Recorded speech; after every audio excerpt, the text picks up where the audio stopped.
This video was going to be very different, but I decided to go about it the way that I usually go about making these videos. Last night I was playing around with both the female and male delusion calculators. I'll have links to them in the description and in the pinned comment. I was gonna rant and rave about the standards of young women, which I will still do that. This morning I had an epiphany, and it was about the whole man versus bear in the woods scenario, as well as the whole woman versus tree scenario. If you don't know what the man versus bear in the woods question is, basically you ask a young woman, would she rather be in the woods with a bear or a man? It's a question of survival, basically. As for the tree versus woman question, it's basically a question of who would you rather vent your emotions to, as a guy. For the bear or man in the woods question, a lot of women have just been completely dishonest about their answers. They try to rationalize being with the bear as if all guys are just horrible fucking people, which no, that's not true. The real reason why women answered bear to that question is because the bear is dangerous and the modern man is not. This whole question is just another microcosm about how whack the modern woman's sense of hypergamy is.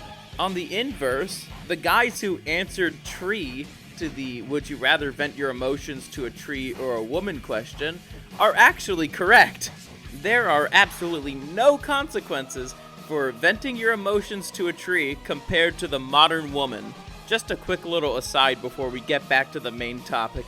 I'm astounded how Brian from the Whatever podcast is able to find all these survival experts who've all somehow managed to survive being around a bear. Makes you think, but he has not found any single dendrologists at all.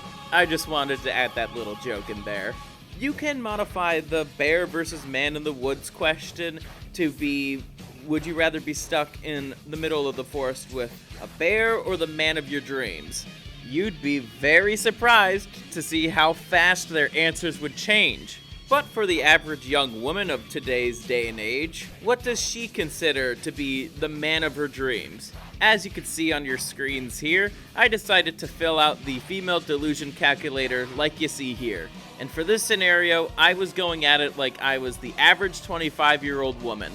So, what's the probability of finding a not married, any race, at least 6 foot tall, 6-pack, and 6-figure man? Well, let's see the next image we have on the screen here. You have a 0.63% chance to find the man of your dreams. Yowza canowza. In my own time, I've also done some additional fiddling around with the numbers, mainly from some of the absolutely delusional stuff I hear from those man-on-the-street type interviews. The number just gets smaller and smaller and smaller. Keep in mind, this is just barely 666 Devil Chad we're talking about. I was especially being generous on the income part. On some episodes of the ScurvyRum show, have seen women say outrageous numbers like 500k a year. What the fuck do you need all that money for? Keep in mind, these are not Hollywood celebrity women asking for these standards. These are average women. You know, like the mids you see all around you when you go on a walk in a city or something. The natural follow-up question when you hear such exorbitant numbers is, what do you bring to the table? Most of the time, the answer she provides is just going to be a variation of my body. But Scurvy, they could just be trolling. No, that's not the case. Most of these women on these man-in-the-street interviews are fucking retarded. Now, I also know there are delusional men who have insanely high standards too. I've had the unfortunate pleasure of meeting some of them. But their delusions are not causing massive societal problems. The stereotypical neckbeard wanting a supermodel girlfriend is not causing damage compared to the average woman expecting the millionaire. What are the consequences of average girls trying to chase the millionaire? Collapsing birth rates all over the world, but primarily in the West and in South Korea. Believe it or not, the stereotypical neckbeard is actually pretty hard to find when you start to touch grass. I do want to bring up a post from an acquaintance of mine, Celestium. She asks, Guys, what are some ridiculous high standards women have asked from you or have you seen in your life? What's too much? What's realistic for her to ask from you? And I replied with, I'll answer the last question you pose. Also, you teased my next video. I think it's reasonable for her to ask that a guy is competent. He's able to save some money, he can lift, and he also has a spine / can stand up for himself. She should also be accepting of the bulk period. I'm gonna go a little bit more in depth here on my answer. Fellas, you have to be dangerous, but don't be abusive. This has been a constant throughout all of human history. Women like men who know how to hurt other people. There's a reason why I tell chicks that I've met at the bar that I know how to break people's necks.